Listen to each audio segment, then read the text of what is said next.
Detective Scanlan, can you tell the jury how you are employed? As a law enforcement officer of the City of Green Bay Police Department. What is your current role with the City of Green Bay? I am currently assigned as a detective in the Bureau of Detectives. How long have you been with the Green Bay Police Department? 24 years. Do you have any law enforcement experience prior to the Green Bay Police Department? I was a sheriff's deputy for 1 year prior to that in Outagamie County. Could you talk a little bit about any training or educational experience that you have that led you to be a law enforcement officer? Well, I have a high school diploma. I have a bachelor's degree in criminal justice. I was certified in the state of Wisconsin through the Law Enforcement Academy, and then got hired in Outagamie as a sheriff's deputy in Outagamie County, where I went through a field training program. Then transferred to the Green Bay Police Department in 1999, where I again went through another 14-week field training program, maybe a bit longer than that, and then your standard classes and yearly in-services. Then went into the Drug Task Force 2010, where I received more training in narcotics investigations and violations of controlled substances, and then went into the Bureau of Detectives in 2014, where I was trained in more serious crimes, investigating deaths, persons and property crimes. So I think you indicated you went to the Drug Task Force in 2010. I did. Did you work there until 2014? I did. And then in 2014 you became a detective. That's correct. And as a detective, what's your typical role in handling investigations? Assigned to the Detective Bureau, we get called in for investigations typically more serious in nature that require follow-up from a detective on a crime that occurred maybe above the scope that a normal patrol officer would investigate. We get assigned those cases with other detectives to investigate, follow up on those investigations, interview witnesses, question suspects, and then ultimately prepare facts if warranted to the District Attorney's Office of Prosecution. As part of a detective, are you trained and experienced in processing crime scenes? I am. And is that on-the-job training, professional training, some combination? Combination. And as part of your work through the Green Bay Police Department, were you asked to assist with a crime scene on February 23rd, 2022 at 829 Stony Brook? I was. And describe how you initially became involved in the case. I received a call in the early morning hours, asked to come in, take part in that investigation. I responded to the Green Bay Police Department, where I was briefed on what had been learned by a patrol responding to that address earlier that night. I then responded to the address where the crime scene had already been maintained, and then went from there. When you initially responded to this, or do you know about what time you initially responded to the scene? About 6:30 in the morning. And who was with you when you arrived? I met Lieutenant Brad Strofe, who was a detective lieutenant. I met with the sergeant on the scene, patrol sergeant on the scene. It was Sergeant Bresker. I believe Sergeant Tom Bain was present as well. And then forensic specialist for evidence collection, Ms. Andre and Ms. Cerneski arrived. And then shortly thereafter, Detective Cassie Pakla arrived to assist me as well. When you arrived, did you immediately begin processing the scene? No. What did you do initially?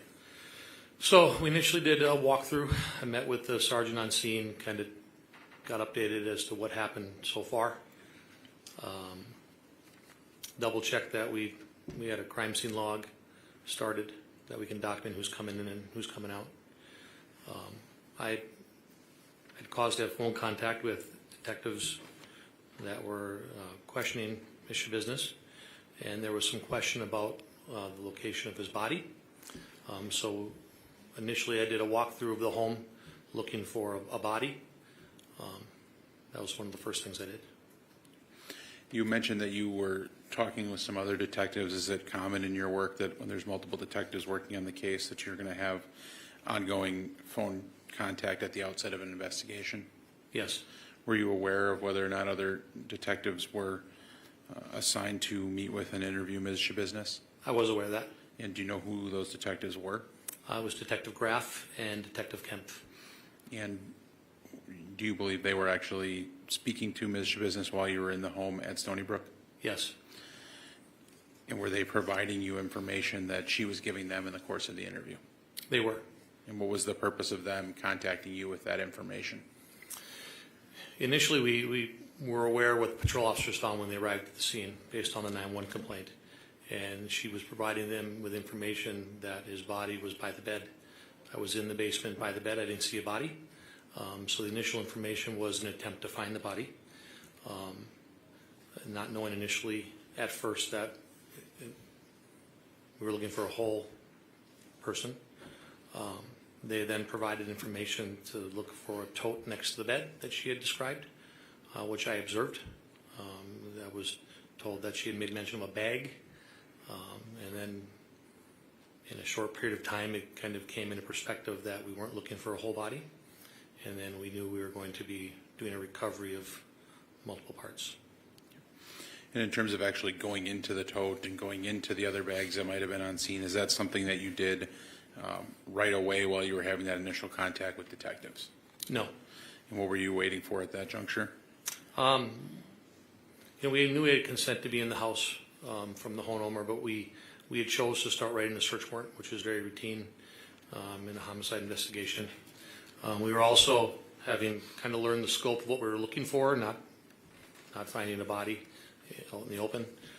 We decided to wait for the forensic doctor, Dr. Trankaita, to arrive from Dane County, and the medical legal investigator, Petra Schwab. We wanted her to arrive before we started looking through containers. And is that how it happened, that Dr. Trankaita and Petra Schwab arrived on scene before you began in earnest to search for the remains? Yes. And did you also obtain the search warrant that you mentioned? Yes. Prior to discussing the specifics of analyzing the scene in the basement, can you give me an overview of the home at 829 Stony Brook, the layout and what you observed upon entrance? Sure, it's a single-family home, story and a half. It is the front of the home's a living room that opens up into 2 bedrooms on the south end of the home and a bathroom.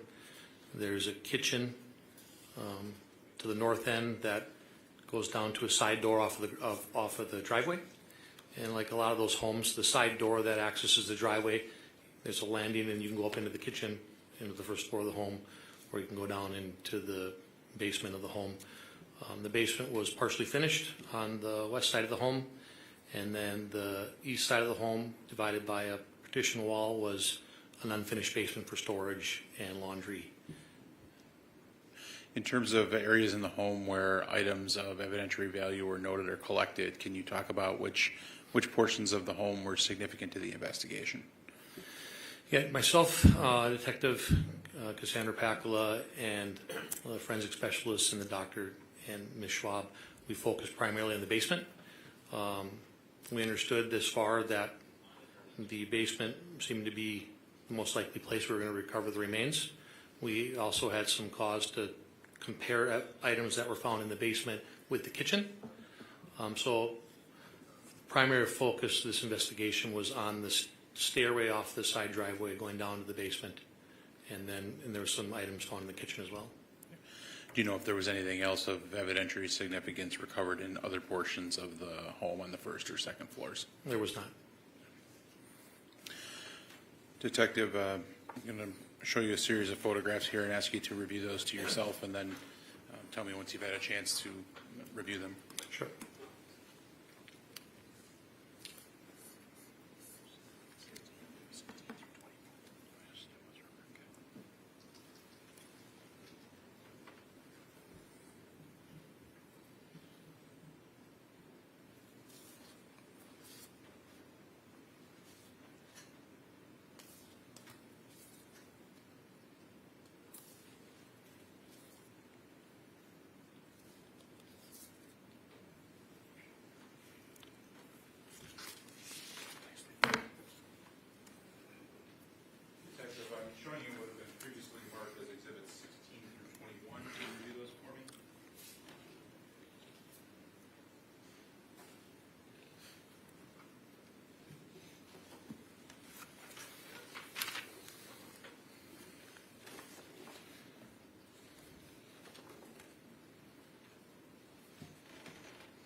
Have you had a chance to see them?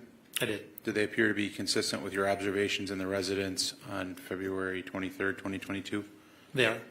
Your Honor, I would ask for permission to publish one at a time, 16 through 21, using the overhead projector. Your Honor, I'm not going to object to these exhibits and no objection to publication.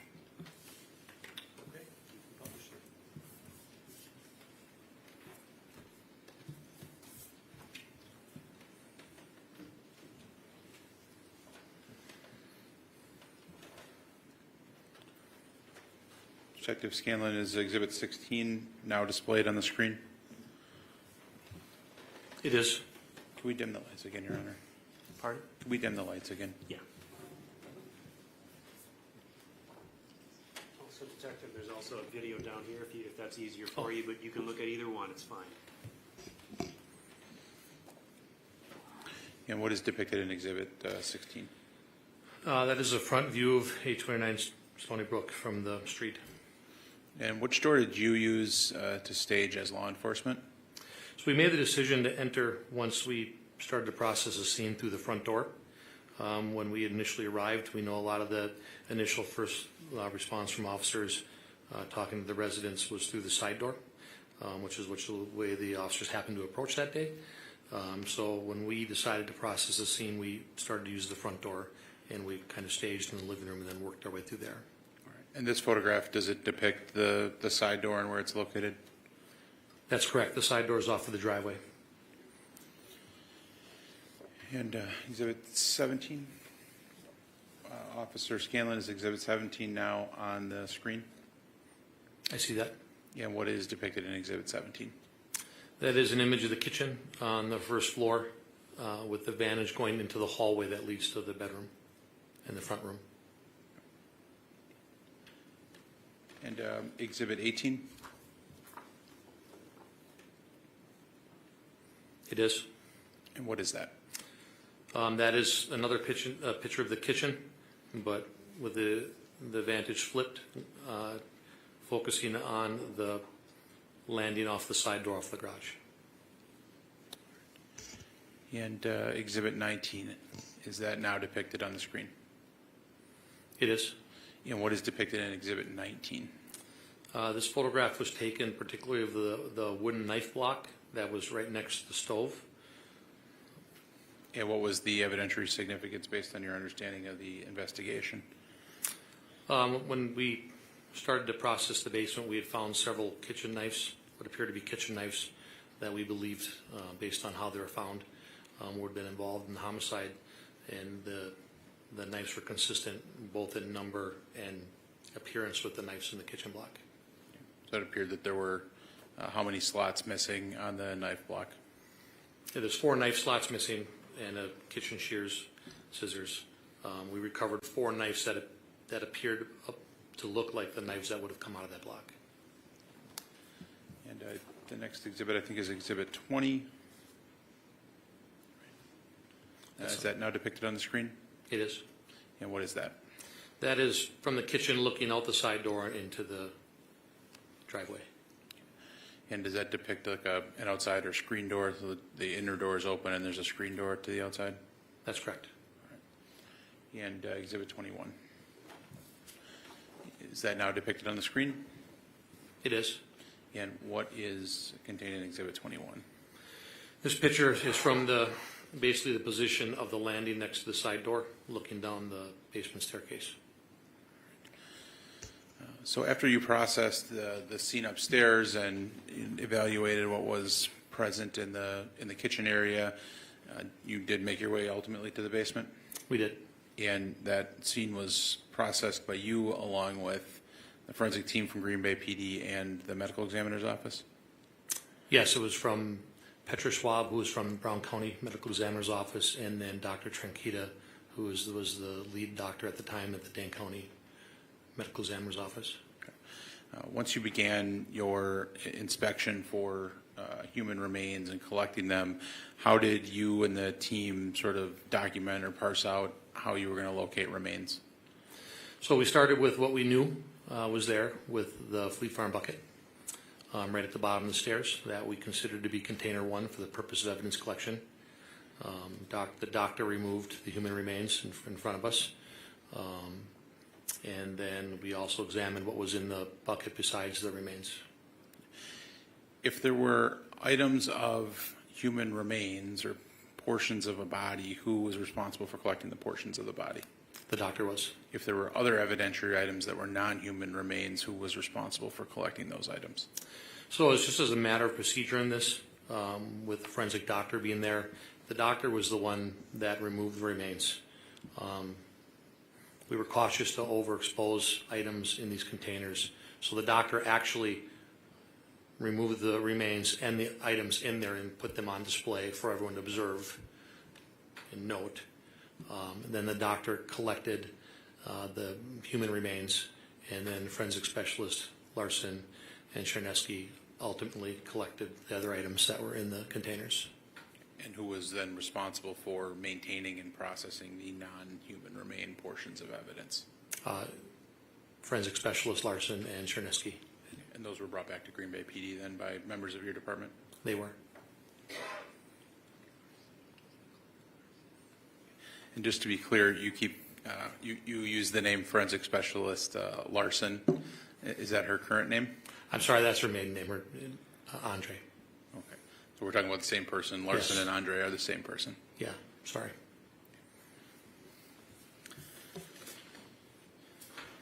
All right. So you indicated the first item or the first container that you processed was the black pail. Is that correct? That's correct.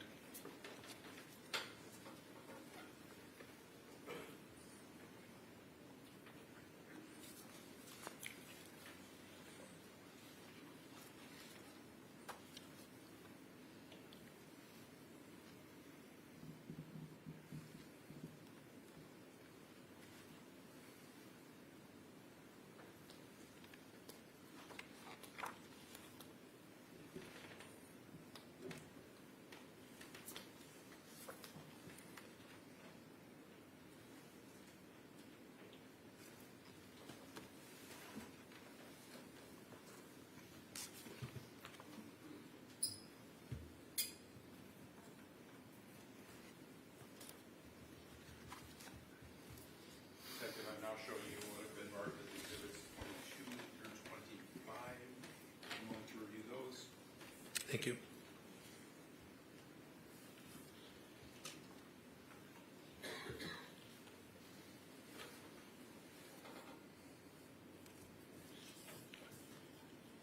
Thank you. And do those accurately depict your observations on the scene at the Stony Brook residence on February 23rd, 2022? They do. Your Honor, I would ask for permission to publish those as well. No objection to exhibits 22 through 25, and no objection to publication. You can go ahead and publish them.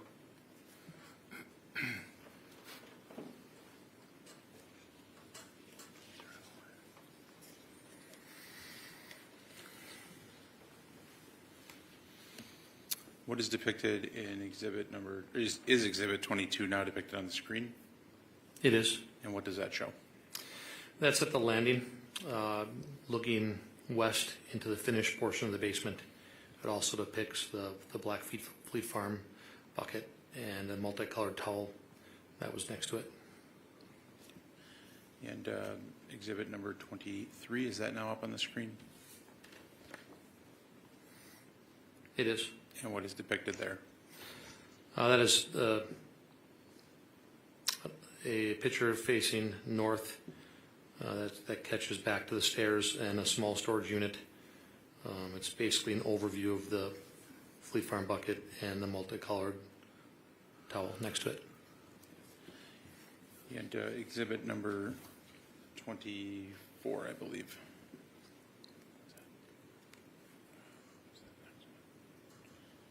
Is that now depicted on the screen?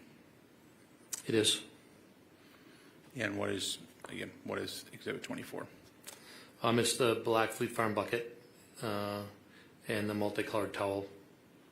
I see they have some placards down in this photo and are holding a sample indicator. What are the purpose of the placards? Forensic specialists take great care in documenting what they're capturing. So they'll take a picture of an image with a placard, and then as they itemize evidence, we'll refer to that placard that they collected. And Exhibit 25, is that now depicted on the screen? It is. And what is shown in Exhibit 25? This is 2 knives, a Jolly Rancher, a nail, a razor head, and some flesh tissue was described. These were in the bottom in the Fleet Farm bucket underneath the remains that we recovered. So these are items that were located in the bucket and then ultimately collected by Green Bay PD? They were.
Detective, I'm now showing you what have been marked as Exhibits 26 through 36. We'll take a moment to review those.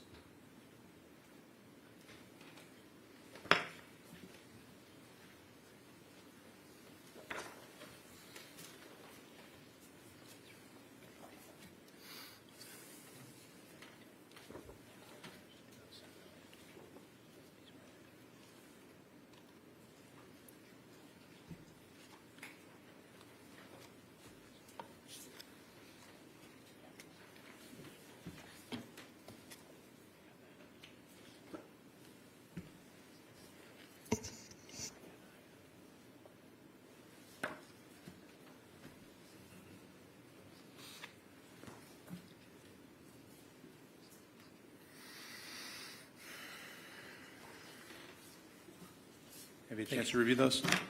Yes, sir. Do those photographs also accurately depict what you observed and in some instances collected on the scene at Stony Brook on the They do. 23rd of February? Thank you. I'd like to publish then, Your Honor, these as well. Exhibits 26 through 32, no objection, and no objection to publication. You can go ahead and publish. It is 26 through 36, just to. All through 36?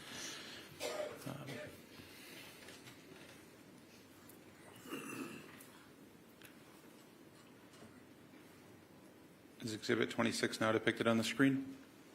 It is. And what is shown in that photograph? It's a photograph of the finished basement from the staircase, from the bottom of the staircase, looking into the finished basement. And I'm going to skip ahead a little bit, but there were several different containers that were located with body parts. Is that correct? That's correct. One was the bucket that was container 1. That's correct. Container 2 was which? Container 2 is a blue Jimmy Choo duffel bag that's not visible in this photo. It's not visible in this photo. Where was it located? Can you see the area where it was located in this photo? If you look at the photo, just to the right of the wood grain wall, you'll see a multicolored lamp. Next to that is a entertainment center, makeshift dresser, and there's personal items on that, and including the blue bag. So that would be on the left-hand side of this photograph. Out of view is where that Jimmy Choo bag was located. That'd be correct. And is the container 3 was what item? Container 3 is a pink and black Under Armour backpack. That is just out of view at the left side of the stack of beds. And what was container 4? Container 4 is a blue, I refer to it as a blue tote bag, or I guess, or tote, or light blue. It's in the far right side of the bed, covered by what appears from here to be a blanket and some items. So exhibit 4 is depicted in this photograph? It is. Or container 4, excuse me. Container 4. Correct. And is it displayed in this photograph essentially as you found it when you first went down to the basement? Yes. And could you describe again for the jury where they could find that blue tote? So looking at this photograph, you'll see a couple box springs and a mattress towards the back of the room.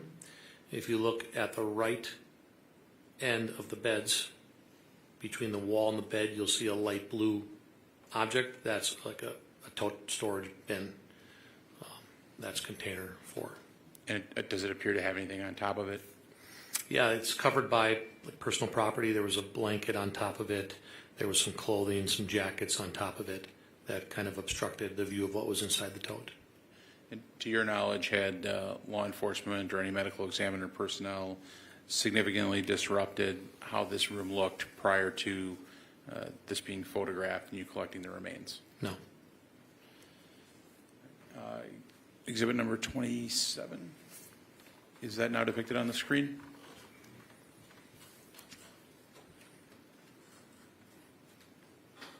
It is. And what is displayed in Exhibit 27? It's basically a photo of the same room from the opposite corner, looking back towards the staircase. It depicts the entertainment center that I just described on the wall that was out of view from the previous photograph. It's from a distance, but you can see the items on top of that entertainment center, including what we call container number 2. So that Jimmy Choo bag is now visible in this photograph toward the right-hand side, is that correct? Yeah, it's I guess the dark blue object with the handle raised up. And Exhibit 28, is that now depicted on the screen? It is. And what is shown in that photograph? It's the photograph that's inside the room facing south, the south half of the room, including the bed, the entertainment center on the left, including container number 2, which is the Jimmy Choo bag, container number 3, which is the bright pink Under Armour backpack, and then container number 4 is not visible anymore because the pub table and the video game block its view. Now, I think it's been previously discussed there's a substantial amount of human remains in each of those 4 containers. As you were going through this scene and photographing it, are you making any observations about the floor, about the bed and other items in the room as to the existence of human remains, blood, things of that nature? I was. And what did you observe? So I learned from detectives talking to her that this was believed to be the location that body was cut up. I found it kind of remarkable that there's no blood on the, I didn't observe any blood on the carpeting. There is later determined to be a significant amount of blood on the top of the mattress and the comforter that's on top of it. The carpeting doesn't extend all the way to the wall. There's a portion of concrete on the other side of the bed that the bed partially covers. You'll see what appears to be dried blood and partial pieces of bodily tissue in that area around the bed on the far side out of view. There, you can't tell from this point of view, but there's also what appears to be red substance bodily tissue on the Jimmy Choo bag.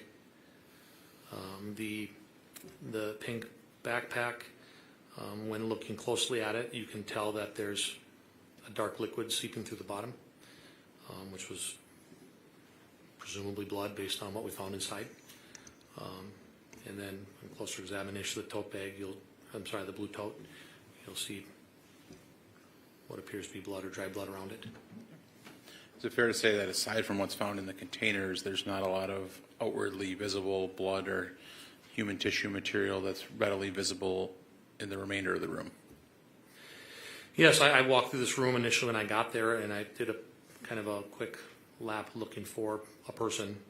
And some of these items didn't come into focus until taking a closer look with a decent flashlight and looking at a closer level at these items.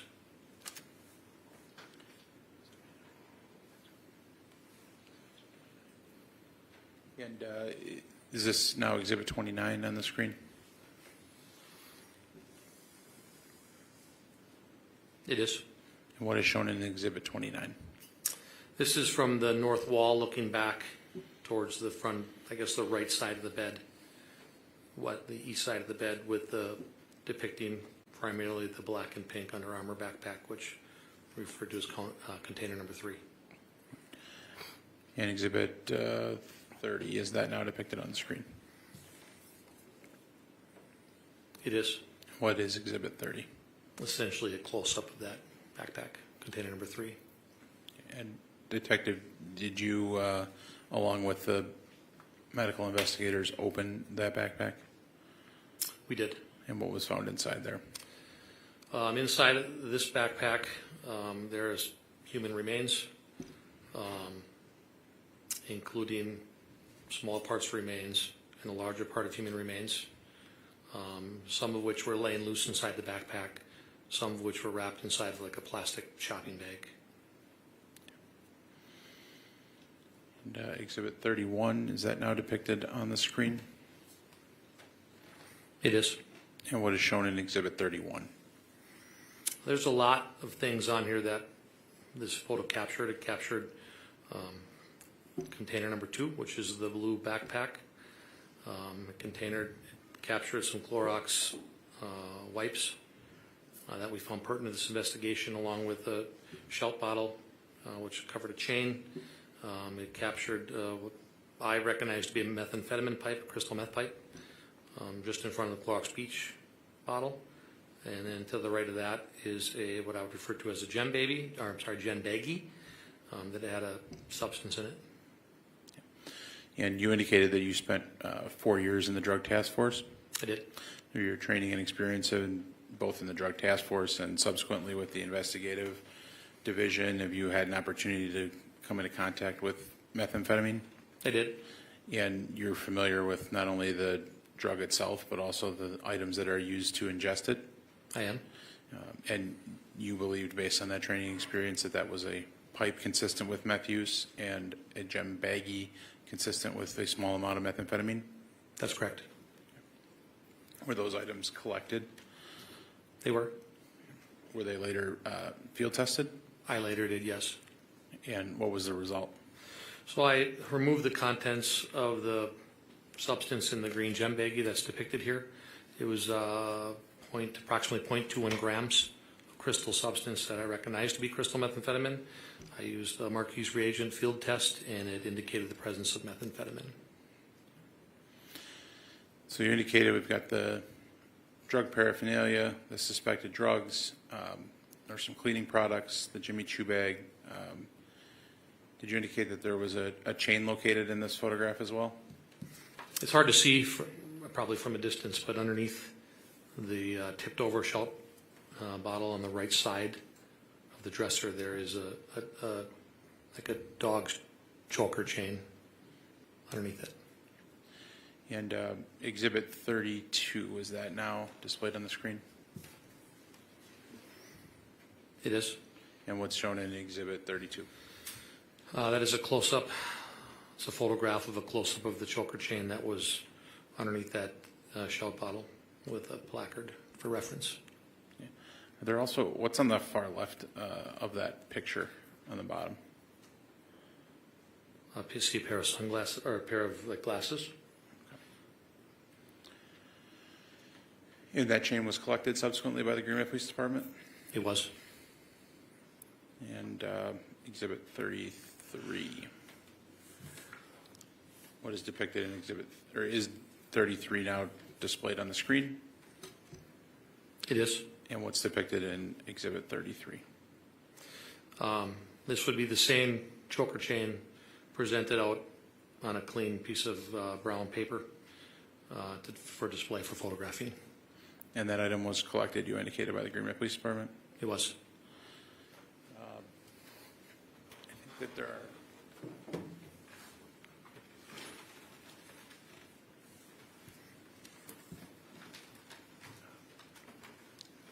All right. I'll move on with the photos, actually. Exhibit 30... Well, actually, no, I'm going to show it. Do you have an evidence handling kit with you, Detective?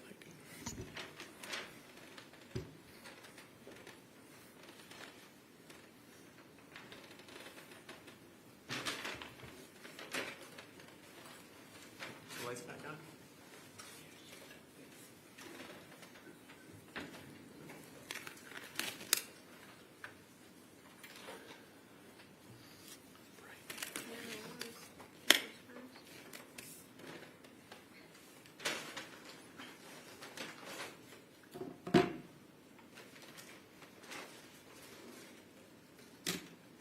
Detective, I'm showing you what's been previously marked as Exhibit 8. Do you know what that is?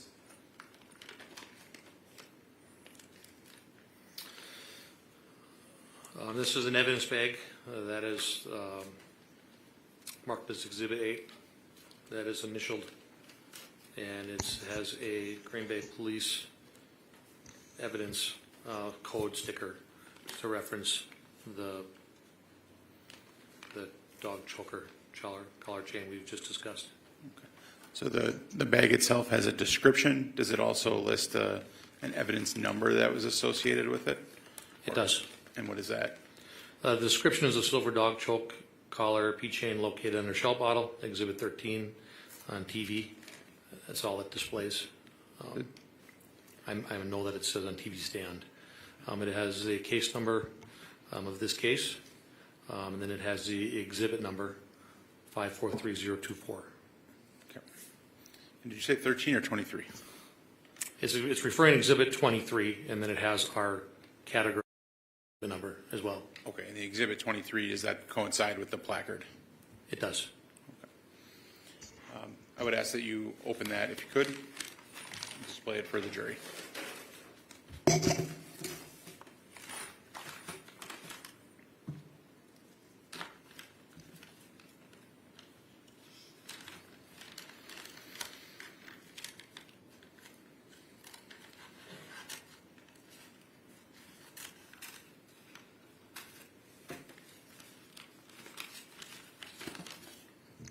Have it open.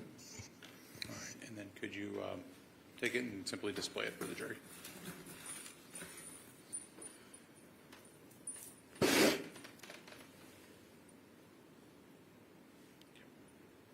Thank you. I'll give you a moment to put it back up and seal it up.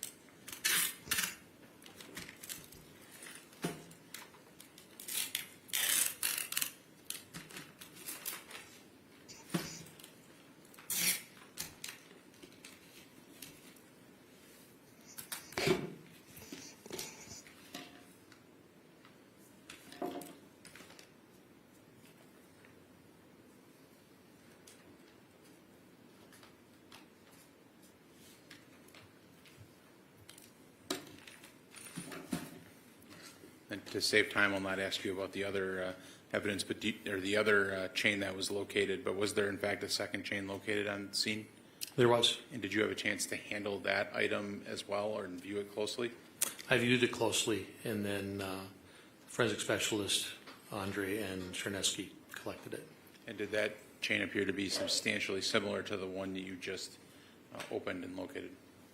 It appears to be a very similar choker collar chain. I did notice that the second chain, which was on the pub table next to the Pac-Man game, the chain was actually not loose on both ends. It was actually closed shut, looped through. And we'll return to the photographs. If we could, Judge, with the lights again. Thank you. 34.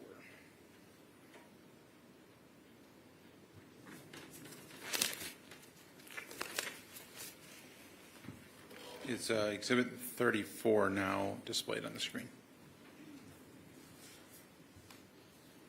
It is. And what is depicted in that photograph? It's kind of a top-down view of the Jimmy Choo bag and the other items on that entertainment center. And you indicated human remains were found in that bag? They were. Do you know what other items were found in that bag? Yeah, when Dr. Tranquita arrived, he took the bag down onto the floor. He removed a bunch of plastic bags, like shopping bags, numerous plastic shopping bags. Also in that bag was human remains, small pieces of human remains, and then there was like a red stain, which appeared to be blood stained Lysol wipes. They look just like the Lysol wipes that you saw on the container on the shelf. And then there were 3 kitchen knives that appeared to match the same block from the upstairs kitchen in that bag. Then Detective Exhibit 36, if you could pull that one out.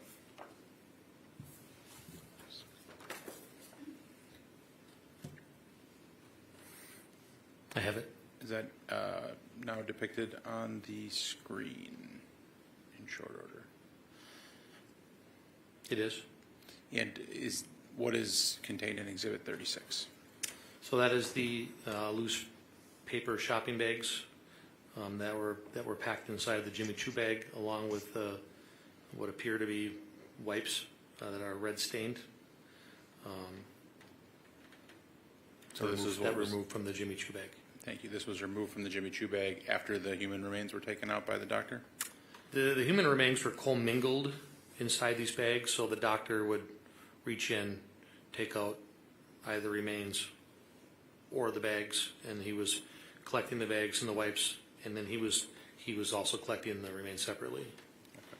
So he would take the remains and then leave the bag and the wipes for you to take? That's correct. Objection leading. Overruled.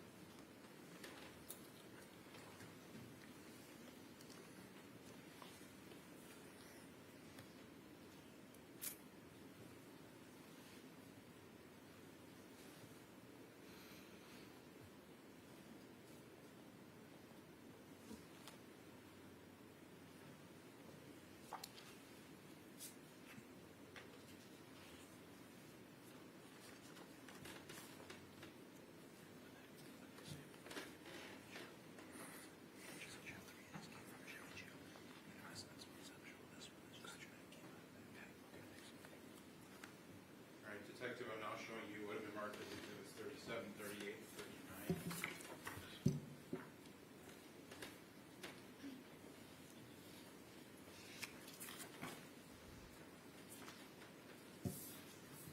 Do those photographs appear to accurately reflect items that you collected on that date at the Stony Brook residence?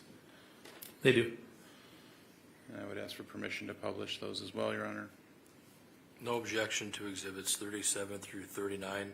No objection to publication. Right, you can go ahead and publish them.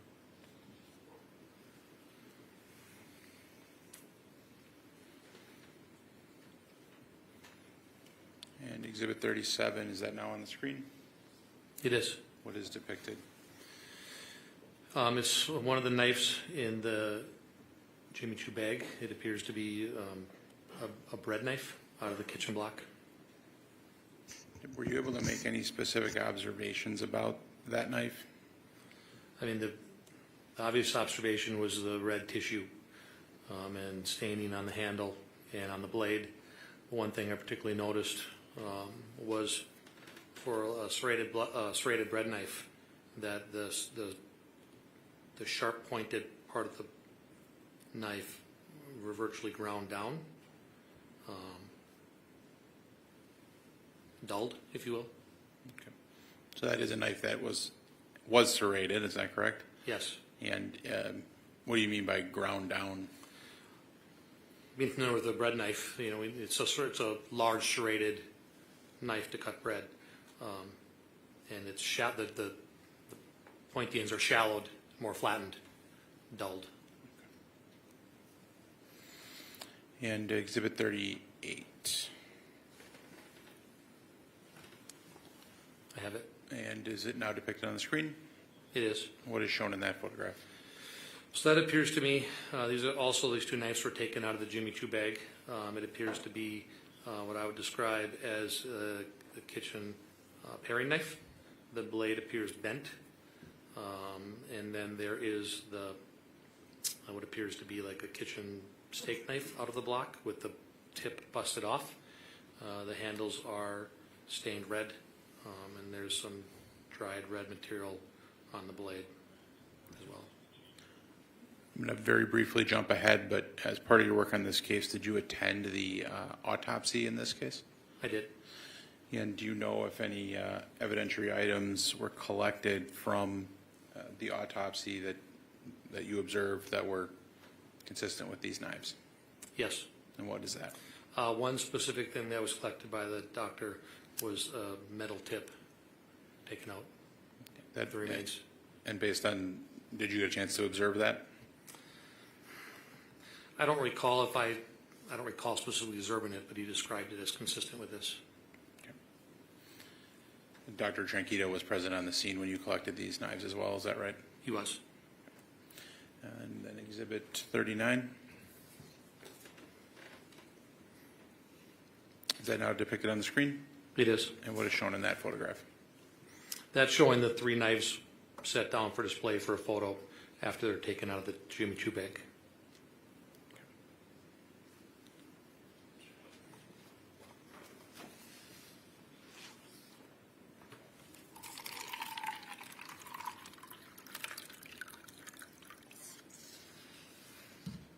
It actually appears to be the opposite sides of the knives.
Also accurately depict the scene as you observed it on February 23rd?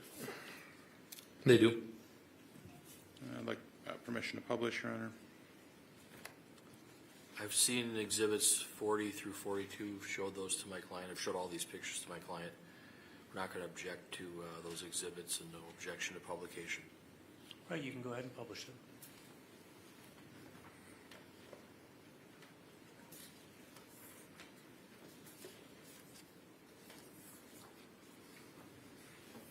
And Detective, what is Exhibit 40 now on the screen? Yes. And what does 40 depict? 40 is a photo of the north end of the finished basement. If you're standing with your back to where the bed was in the room, it depicts what I would describe as like a pub table with the arcade game. There is a choker chain on top of the pub table. Then Detective, Exhibit 42, is that now on the screen? It is. And what is depicted in Exhibit 42? This is that pub chain placed on a paper bag and measured for display for the photograph. And is that was that item also collected by Green Bay Police Department? It was.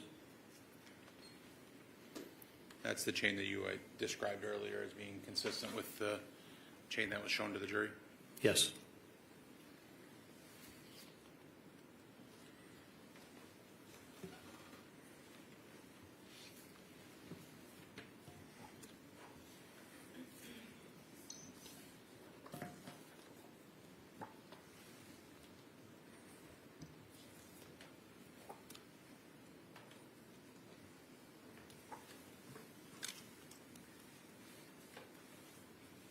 I'm now showing you Exhibits 43 through 47.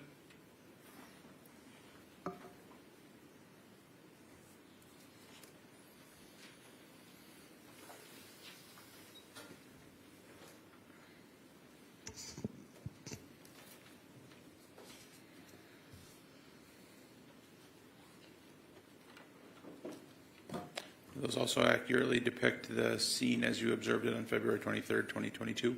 They do. And permission to publish, Your Honor. You may.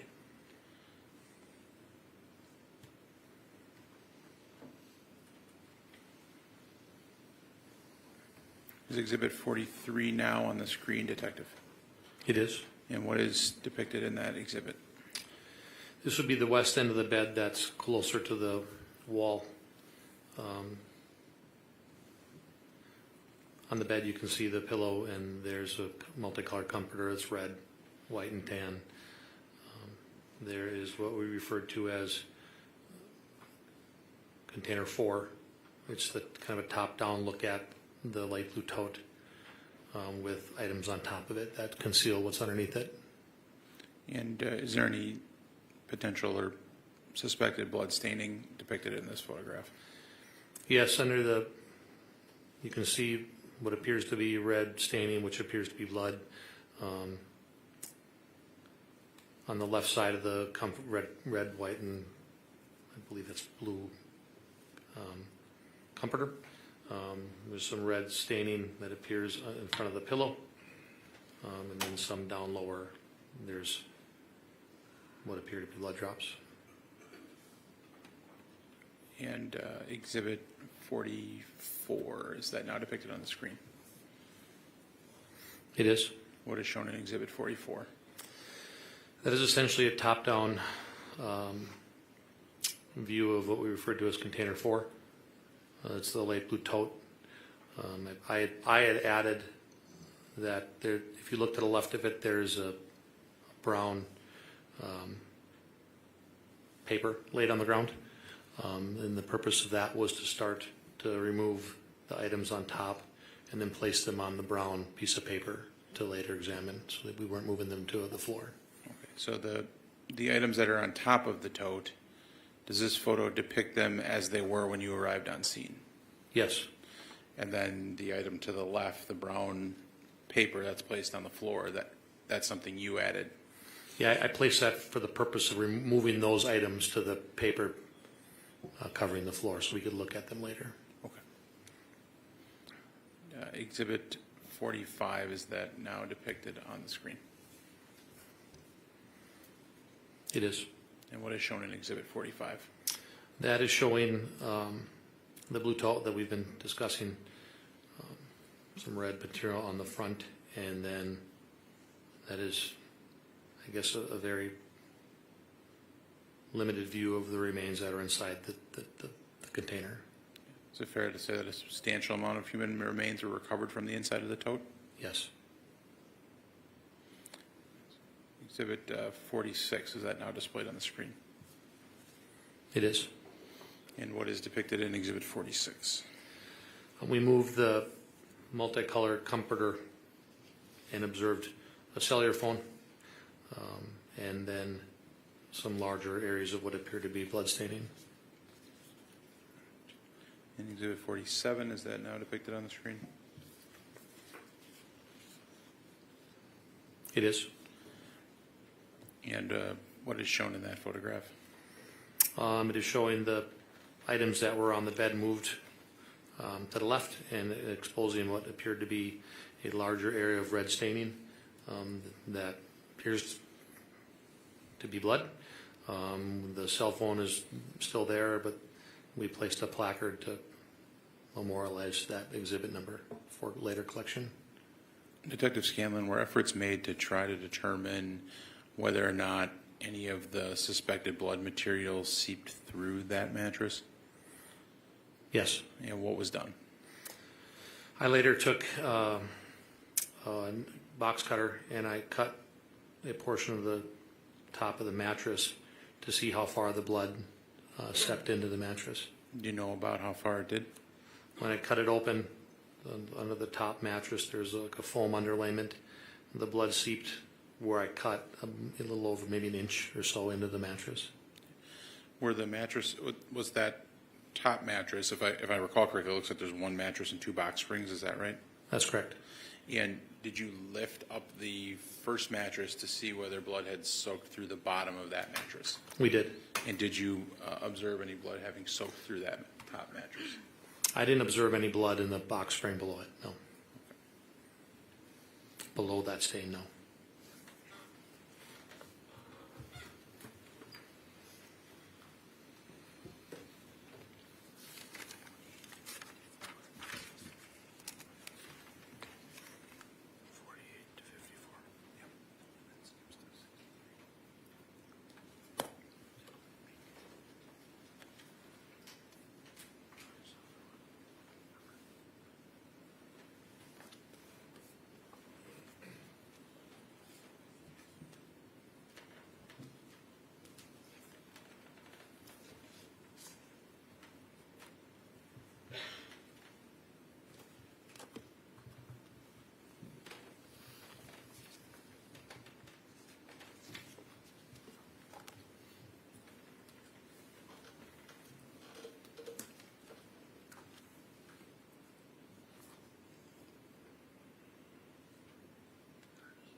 Your Honor, I've shown my client exhibits 48 through 54, no objection. Also exhibit 63, no objection. I know they're already offered, but no objection to publication. Detective Scanlan, I'm showing you exhibits 48 through 54 and exhibit 63. If you could review those. Thank you.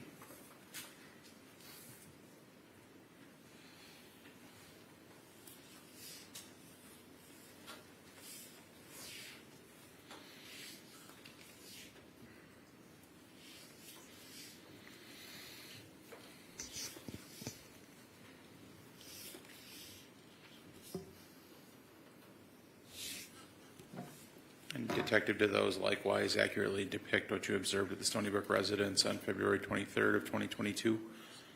They do. And permission to publish, Your Honor. You may publish. Exhibit 48. Is that now depicted on the screen? It is. What is shown in that photograph?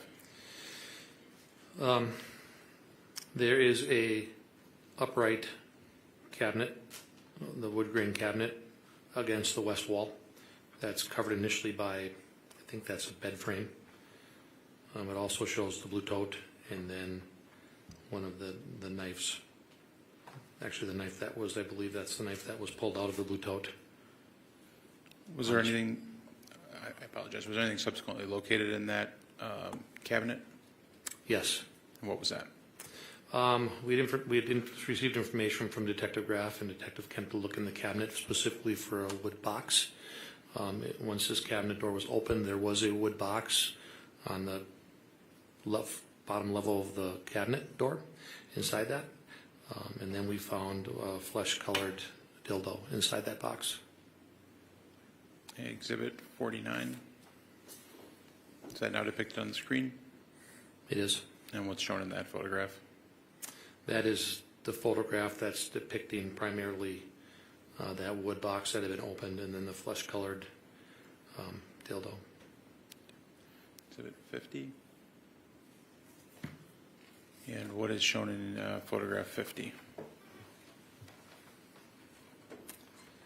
Exhibit 50 is it's taking a picture from the bottom of the stairs into the unfinished portion of the basement on the east side of the home.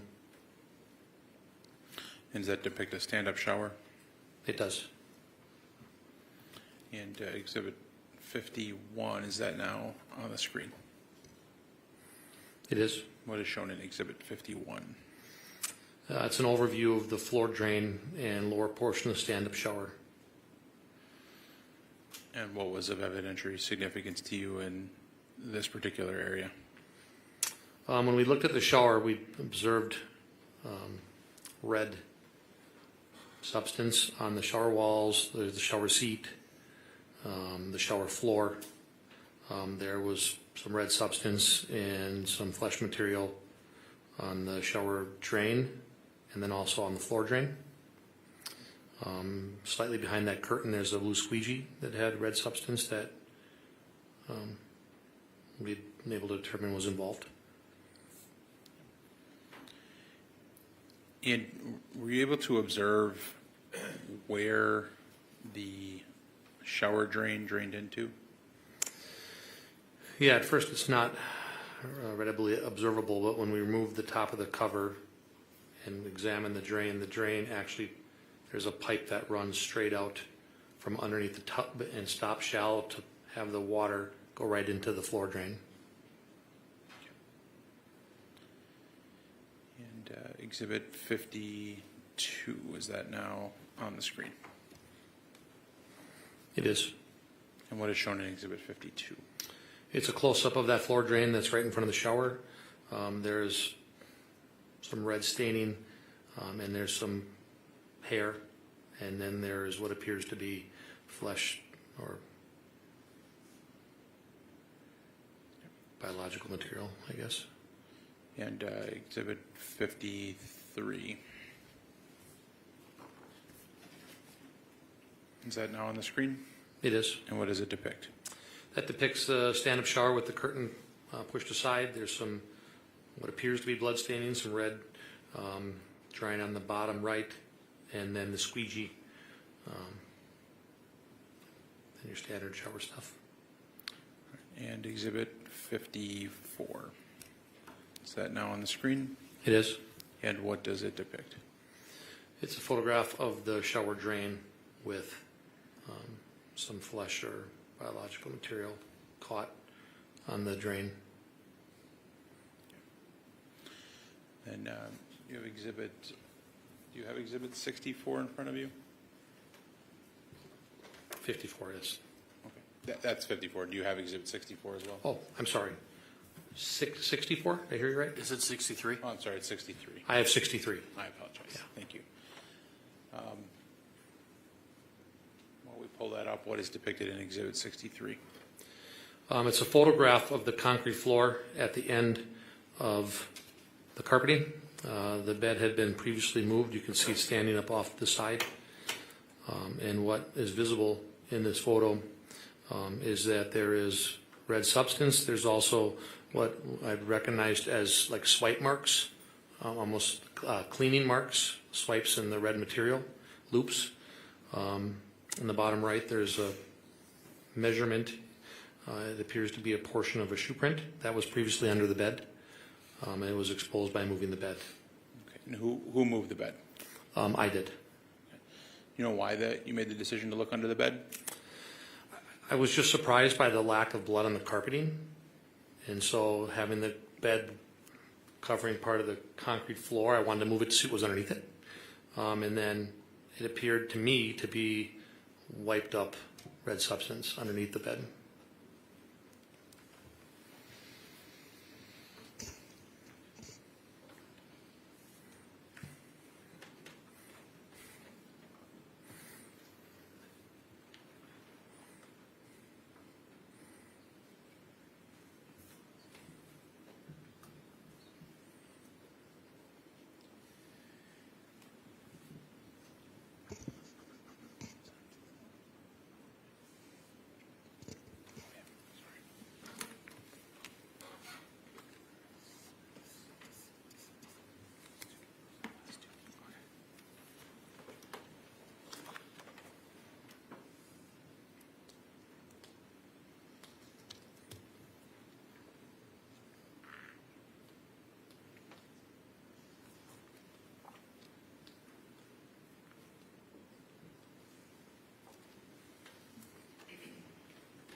Exhibits 55 and 56, I'd ask you to review those.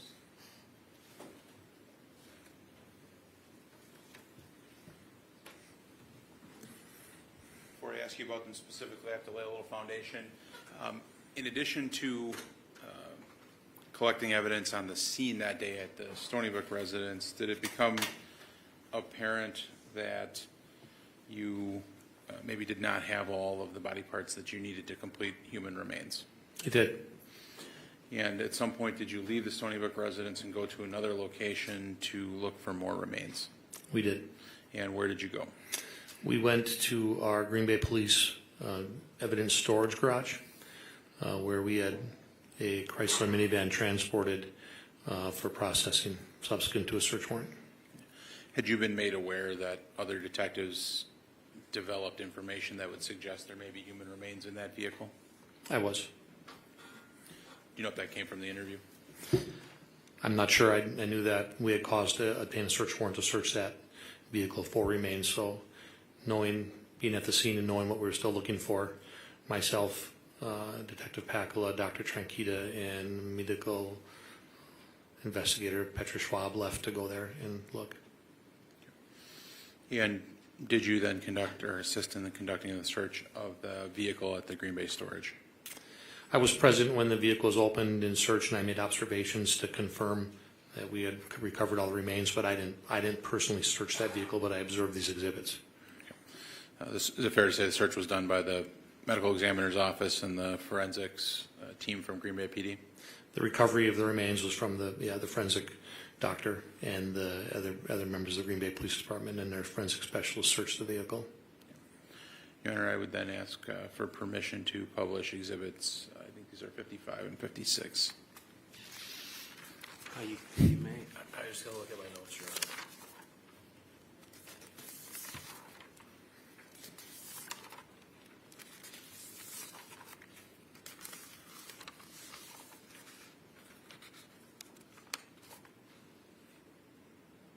The court already ruled that those exhibits are into evidence, correct? Yes. As to publication, I'm going to object to the one involving the tote. Are these different than the ones that were just ruled on when the jury was excused? No, they're the same. Right. Your objection's noted. You can go ahead and publish.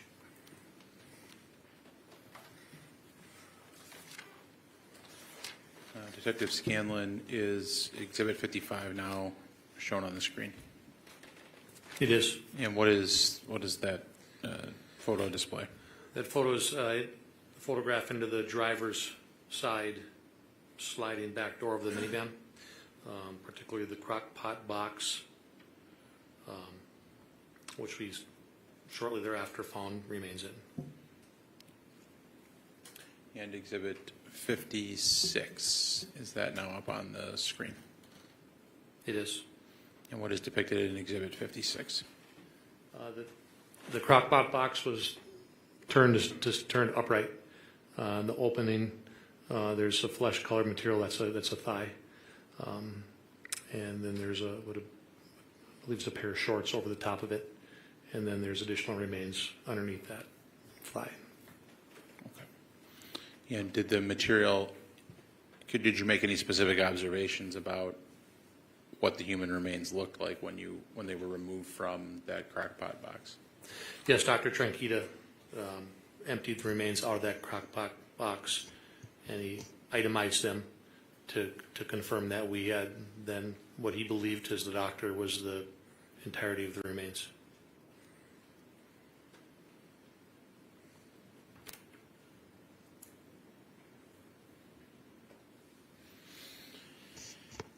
Then Detective Scanlan, I asked this earlier, but did you subsequently attend the autopsy of Shad Thyrion? I did. And where was that? At the Dane County Medical Examiner's office down by Madison And when did that take place? on the 25th, I believe. And who was present for the autopsy? Myself and Detective Graff attended the autopsy from an observation room. Dr. Tranquita and I believe medical technician Vickerman attended the autopsy. What is the purpose of a law enforcement officer attending an autopsy? It's not uncommon at an autopsy for a forensic pathologist or the attending doctor to have questions about the scene. They can also relate to us through speakerphone, things that they're observing, and answer any questions that we might have if we have questions for them in regards to our investigation. It's also an opportunity for, once the autopsy is completed, with the medical examiner's office then collects what they and we believe to be items of evidentiary value.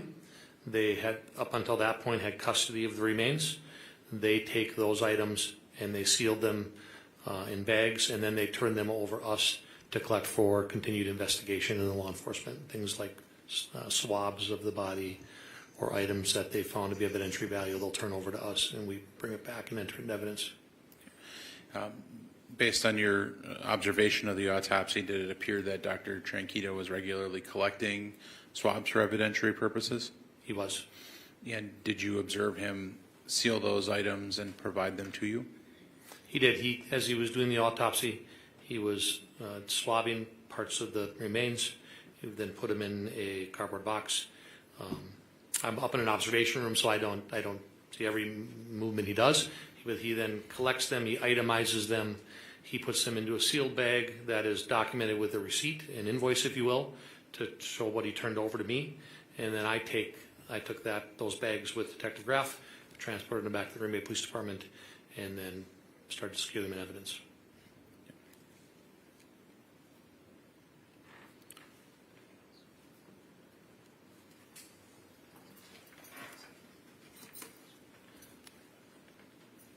So just to clarify specifically with respect to the swabs, you observed him take swabs of Shad Thyrion's body, he packaged them for you and sealed them and then provided them to you to take back to the Green Bay Police Department? Yes, during the autopsy I observed him take all parts of the remains out of the containers. He would examine them as part of the autopsy. He would take swabs as part of the autopsy. He would then collect them in swab containers and then turn over to me all the swabs which were then labeled and then secured in an evidence bag that he had signed and sealed. So then after I collected that back, then I opened that bag later, and there was over 40 swabs.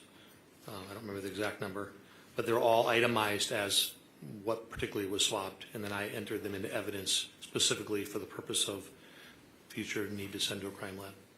And then when you entered them into evidence, you entered them specifically based on what that swab was or how it was labeled on the outside?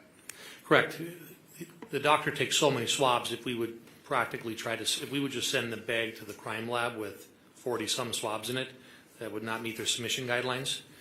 So we have to itemize those swabs. So if he takes a swab of a particular part of the body, puts it in a box, labels what that was swabbed, collects those collectively, bags them, turns them over to us, We then open that bag, and then we itemize and enter into evidence each individual swab.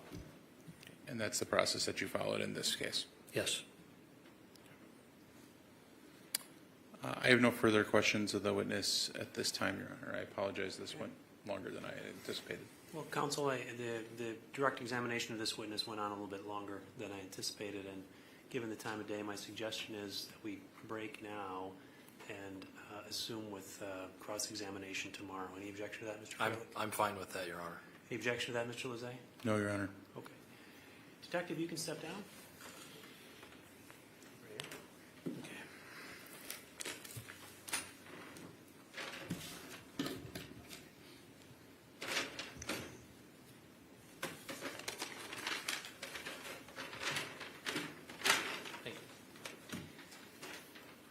Ladies and gentlemen of the jury, I indicated to you we'd stop around 5 o'clock. It's a little after 5 now, and this testimony was a little bit longer than I expected, but we're going to break now.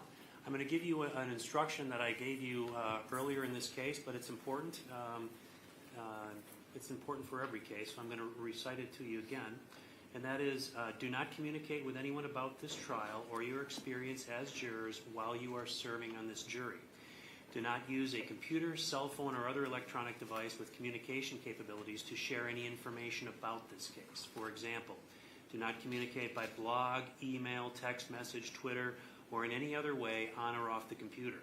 Do not permit anyone to communicate with you about this case, and if anyone does so, despite your telling them not to, you should report that to me. I appreciate that it is tempting when you go home in the evening to discuss this case with another member of your household, but you may not do so. This case must be decided by you, the jurors, based upon the evidence presented in the courtroom. People not serving on this jury have not heard the evidence, and it is improper for them to influence your deliberations and decision in this case.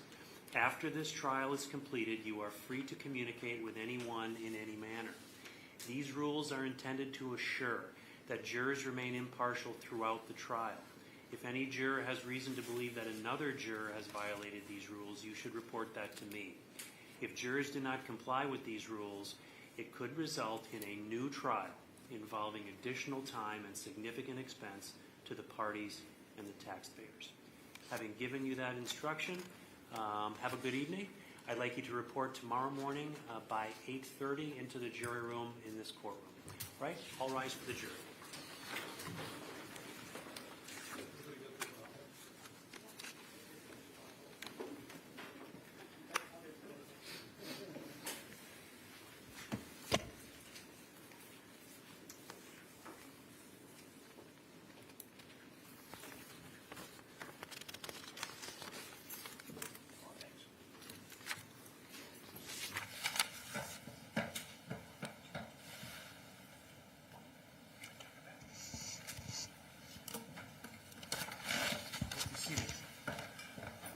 As indicated earlier, I'd like counsel to report tomorrow morning at 8:15.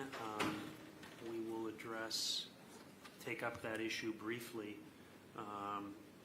regarding Mr. Frelick's read the submittal that he made, and then I'll determine whether further hearing is needed on that issue. The other issue I wanted to talk about, however, is I know there's going to be videos coming. I don't know if that's tomorrow or a different day, but I think the attorneys were going to talk about redactions to that. It's a 7-hour video.